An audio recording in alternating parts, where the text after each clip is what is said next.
So hello everyone, आज की video में हम लोग देखने वाले हैं सीरीज और पैरेलल कनेक्शन के फॉर्मूलेस के बारे में। मतलब कि रेजिस्टेंस इक्विवेलेंट जो होता है हम लोग का आर इक्विवेलेंट, उसके बेसिक छोटी सी डेरिवेशन को देखेंगे और सीरीज और पैरेलल कनेक्शन की कुछ प्रॉपर्टीज़ जो होती हैं या कह सकते हैं कुछ रूल्स होते हैं उसको समझेंगे। जैसा कि हम लोगों ने पिछली वीडियो में सीरीज और पैरेलल कनेक्शन के डिफरेंस को जाना था, वैसे ही इस वीडियो में हम लोग सीरीज और पैरेलल कनेक्शन के एक छोटे से डिफरेंस में जो फॉर्मूलेस में डिफरेंस होता है उसको जानेंगे। सो अगर आपने वाली वीडियो नहीं देखी है तो उसको ज़रूर देख लीजिएगा। बाकी इस वीडियो को अभी हम लोग करते हैं continue. So let's begin. So जैसा कि अब हम लोग देखने वाले हैं कॉम्बिनेशन ऑफ रेजिस्टेंस। सो इसमें क्या होता है कि हम लोग रेजिस्टेंस के कॉम्बिनेशन को जानते हैं कि रेजिस्टेंस को हम लोग बेसिकली दो टाइप में कनेक्ट कर सकते हैं। पहला होता है सीरीज और दूसरा होता है पैरेलल। तो सीरीज और पैरेलल दो तरह के कनेक्शन होते हैं और उन्हीं रेजिस्टेंस को जब हम लोग एक कंबाइन करके कनेक्ट करते हैं तो हम लोग समझते हैं कॉम्बिनेशन ऑफ रेजिस्टेंस। क्योंकि रेजिस्टेंस जो होते हैं वो कंबाइन होते हैं, तो एक उनके जो एक फॉर्मूला जो बनता है उसको हम लोग समझने वाले हैं। तो सबसे पहले हम लोग सीरीज और पैरेलल कनेक्शन के इस सर्किट डायग्राम को देख लेते हैं। ठीक है, तो सीरीज और पैरेलल सर्किट के ये जो डायग्राम है इसमें हम लोग को ये जो दिख रहा है ये तीन, ये हम लोग के रेजिस्टेंस हैं जैसा कि हम लोग पिछली वीडियो में जान चुके हैं। तो मान लेते हैं ये है R1, ये है R2 और ये है R3। वैसे ही इस केस में भी हम लोग यहाँ पे तीन रेजिस्टेंस दिख रहे हैं, तो इसको मान लेते हैं R1, इसको मानते हैं R2, इसको R3। ठीक है, ये हो गया हमारा बैटरी जिसको हम लोग V बोलते हैं, मतलब कि वोल्टेज। यहाँ पे भी हम लोग को बैटरी दिख रहा है तो ये भी हम लोग का V वोल्टेज। ठीक है, अब यहाँ में हम लोग के सर्किट में करंट फ्लो होगा I। ठीक है, यहाँ से फ्लो होगा यहाँ से वापस, और यहाँ पे भी हम लोग करंट फ्लो होगा I और यहाँ से होगा वापस। ठीक है, तो हम लोग ने अब ये बेसिक देख लिया है कि कॉम्बिनेशन ऑफ रेजिस्टेंस के जो हम लोग सीरीज और पैरेलल के सर्किट होते हैं उसमें हम लोग का R1, R2, R3 अगर हमारे पास ज़्यादा है तो उसमें भी हम लोग ऐड कर सकते हैं। और वोल्टेज और करंट ये हम लोग के जो होते हैं प्रेजेंट होते हैं।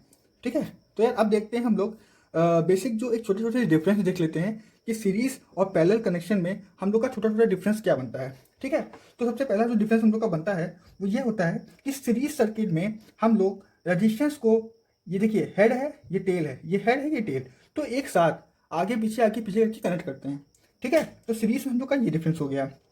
पैरेलल सर्किट में क्या होता है कि हम लोग के जो रेजिस्टेंस होते हैं ये हेड ये टेल, ये हेड ये टेल, ये हेड ये टेल, तो सारे हेड को एक साथ यहाँ से और सारे टेल को एक साथ यहाँ पे ऐसे कनेक्ट करते हैं।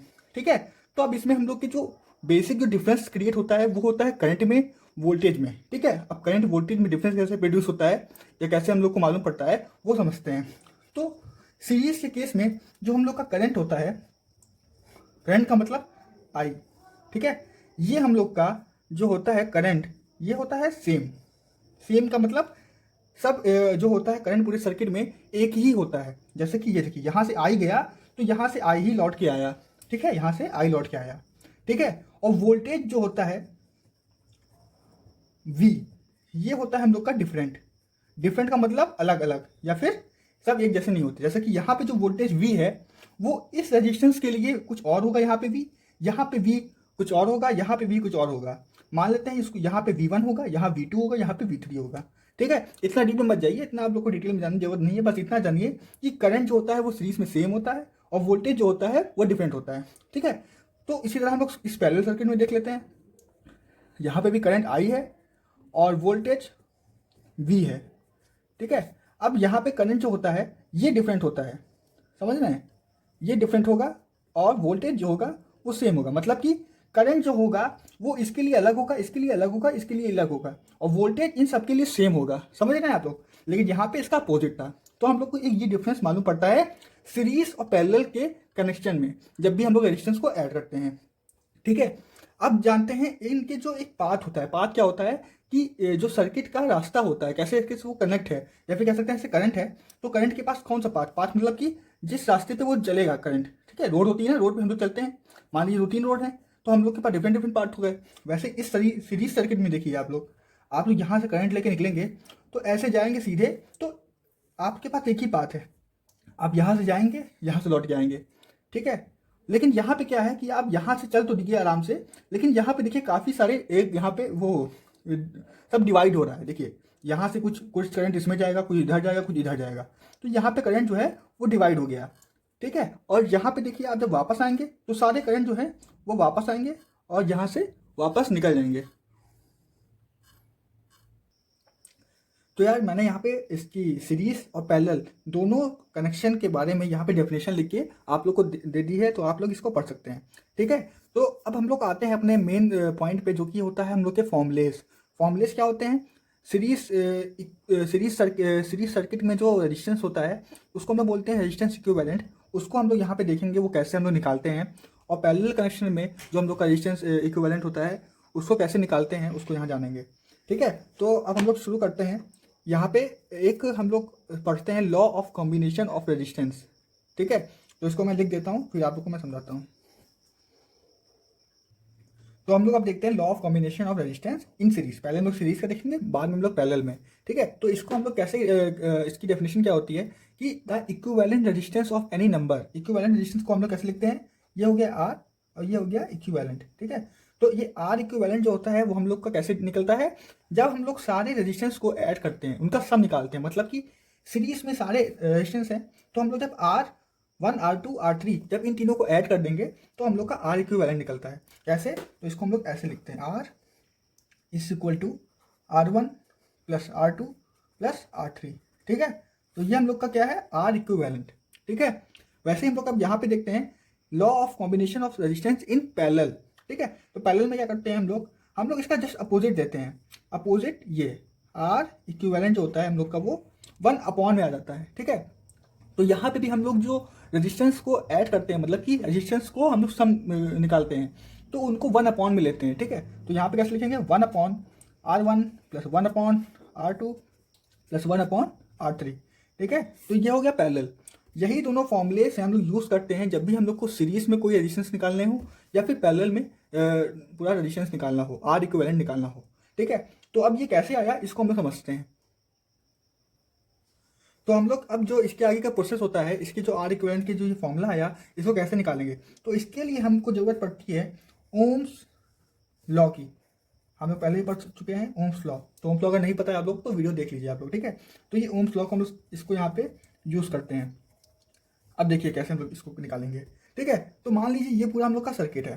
ठीक है, यहाँ पे V है हम लोग का वोल्टेज, ये R1 R2 R3 तीन रेजिस्टेंस हैं। ठीक है, तो हम लोग ओम्स लॉ पता है क्या होता है? V equal to I R. ठीक है, V equal to I R.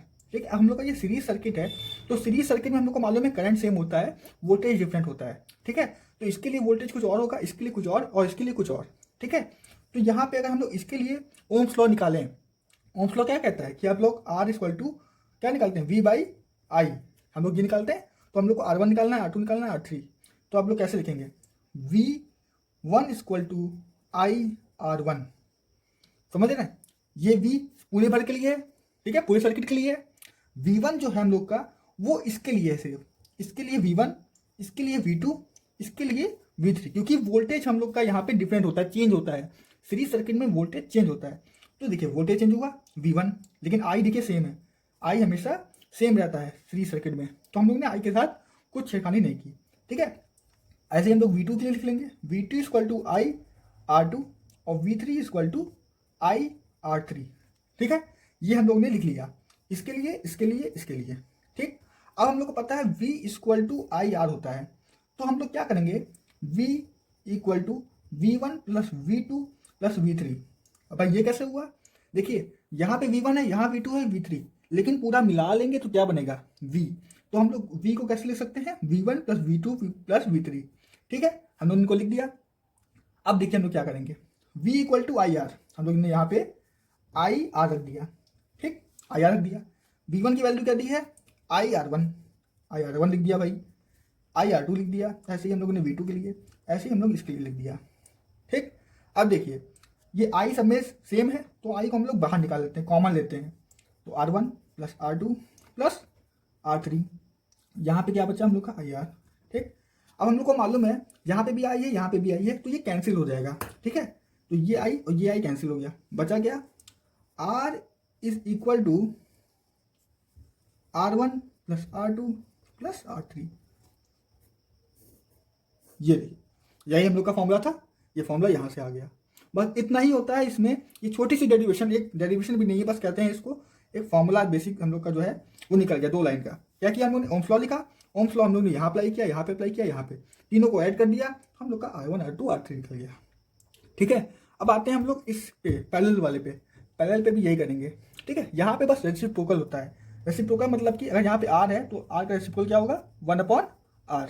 ठीक है, तो इसी का equivalent R equivalent 1/R1, 1/R2, 1/R3। ठीक, तो हम लोग यहाँ पे भी यही करेंगे। हम लोग अब यहाँ पे लिखेंगे कैसे, V/R = I, समझ रहे हैं। यहाँ पे हम लोग I ले रहे हैं, यहाँ पे हम लोग ने V लिया था। हम लोग वैसे भी कर सकते हैं लेकिन वो थोड़ा सा कॉम्प्लेक्स हो जाएगा। ठीक है, ये मान लीजिए आप लोग जो चीज़ चेंज होती है, जैसे यहाँ पे करंट चेंज हो रही है तो हम लोग ने इक्वल टू में इसको लिया है, यहाँ पे वोल्टेज चेंज हो रहा है तो हम लोग ने इक्वल टू में वोल्टेज को लिया है। ठीक, तो V/R = I मतलब कि करंट, ये भी ओम्स लॉ है। ठीक, अब हम लोग इसी की तरह करेंगे, R1 के लिए निकालेंगे, R2 के लिए, R3 के लिए। तो यहाँ पे क्या निकलेगा हम लोग का, I1 = V/R1, I2 = V/R2, I3 = V/R3। क्योंकि हम लोग को पता है जब करंट पैरेलल सर्किट में जाता है तो वो डिफरेंट होता है, मतलब चेंज होता है, और वोल्टेज जो होता है सेम रहता है। तो जब करंट यहाँ से जाएगा तो इसके लिए करंट कुछ और होएगा, इसके लिए कुछ और इसके लिए कुछ और, करंट जो होता है वो बढ़ जाता है, जब वापस आता है तब सब पूरा एक साथ हो जाता है। ठीक है, तो ये हम लोग ने लिख दिया। अब इसको भी हम लोग पूरा एक साथ लिख लेंगे। ठीक है, तो हम लोग यहाँ पे लिखते हैं I = I1 + I2 + I3। कैसे, क्योंकि करंट जितना यहाँ से गया लौट के तो उतना पूरा ही आएगा ना, गायब कहाँ होगा। ठीक है, तो ये सारा I हम लोग जोड़ेंगे तो हम लोग को I मिल जाएगा, I1 I2 + I3 = I। अब यहाँ पे इनकी वैल्यू रख देते हैं, तो I = V/R होता है, I1 = V/R1 + V/R2 + V/R3। ठीक, ये सब एक जैसा हो गया। अब देखिए वोल्टेज जो है सब में सेम है, तो वोल्टेज को हम लोग बाहर निकाल लेंगे। तो अब वोल्टेज कैसे बाहर निकलेगा, V/R = V1/R1 + 1/R2 + 1/R3। ठीक, तो अब ये V और ये V कैंसिल हो जाएगा, क्योंकि अगर इसको हम नीचे भेजेंगे तो ये कट जाएगा, डिवाइड हो जाएगा। ठीक, तो हमारे पास बचा क्या, 1/R = 1/R1 + 1/R2 + 1/R3। ठीक, ये देखिए यही था हम लोग का फॉर्मूला। तो यही हम लोग का होता है बेसिकली, जो फॉर्मूले हम लोग कहते हैं हम लोग कैसे निकालेंगे सीरीज और पैरेलल रेजिस्टेंस, सीरीज और पैरेलल सर्किट में हम लोग रेजिस्टेंस कैसे निकालेंगे। तो बस अगर सीरीज सर्किट है तो आप लोग इस फॉर्मूले पे, मान लीजिए यहाँ पे 2 है, यहाँ पे 4 है, यहाँ पे 6, तो 2 4 6 मतलब कि 2 + 4 + 6 कितना हो जाएगा, 4 2 6 और 6 6 12। तो मतलब कि इस पूरे सर्किट में रेजिस्टेंस कितना है, 12, मतलब कि 12। वैसे यहाँ पे निकालेंगे तो 1/ यहाँ पे 2 कर देंगे, यहाँ 1/4 कर देंगे, यहाँ 1/6 कर देंगे, जो भी आंसर आएगा वो आप कैलकुलेट कर लीजिएगा। ठीक है, तो यही होता है इसके बारे में। अब हम लोग को और क्या जानना है इसके बारे में, तो देखते हैं। तो हमको अब इसमें यही जानना है कि देखिए जब रजिस्टेंस हम लोग का सीरीज में होता है तो उसके केस में क्या होता है, रजिस्टेंस अगर मान लीजिए यहाँ पे 2 है, यहाँ पे 4 है, यहाँ पे 6, तो रजिस्टेंस देखिए 12 हो गया। तो यहाँ पे रजिस्टेंस जो होता है वो हाई हो जाता है, मतलब कि सीरीज सर्किट में रेजिस्टेंस हम लोग का बढ़ जाता है। ठीक है, लेकिन पैरेलल सर्किट में मान लीजिए 1/12 अगर है तो इसको हम सॉल्व करेंगे तो बहुत कम वैल्यू आएगी। तो हम लोग का पैरेलल सर्किट में जो रेजिस्टेंस की वैल्यू होती है वो लो हो जाती है, मतलब कि कम हो जाती है। ठीक है, और हम लोग का सीरीज और पैरेलल सर्किट या कनेक्शन में और क्या डिफरेंस होता है, तो एक बेसिक छोटा सा डिफरेंस होता है कि सीरीज सर्किट में हम लोग का कोई भी मान लीजिए ये खराब भी हो जाता है तो हम लोग इसको जब सही करेंगे तो बहुत ही बड़ी दिक्कत होती है, बहुत डिफिकल्टी होती है। लेकिन अगर पैरेलल सर्किट में कोई भी एलिमेंट हम लोग का कंपोनेंट खराब हो जाता है तो उसको हम लोग बहुत आराम से सही कर सकते हैं और उससे हम लोग का सर्किट में कोई भी इफेक्ट नहीं पड़ता। लेकिन सीरीज सर्किट में आप लोग को पता है, जैसे कि अभी दिवाली था, आपने देखा होगा कि जो डेकोरेटिव लाइट्स होती हैं, अगर उसमें कोई बल्ब फ्यूज हो जाता है तो वो पूरी जो लाइट होती है वो खराब हो जाती है। तो यही वो सीरीज केस में ही होता है। और पैरेलल केस में अगर एक बल्ब खराब होता है तो बाकी तो चलते ही, वो नहीं जलता है, वो बात अलग है।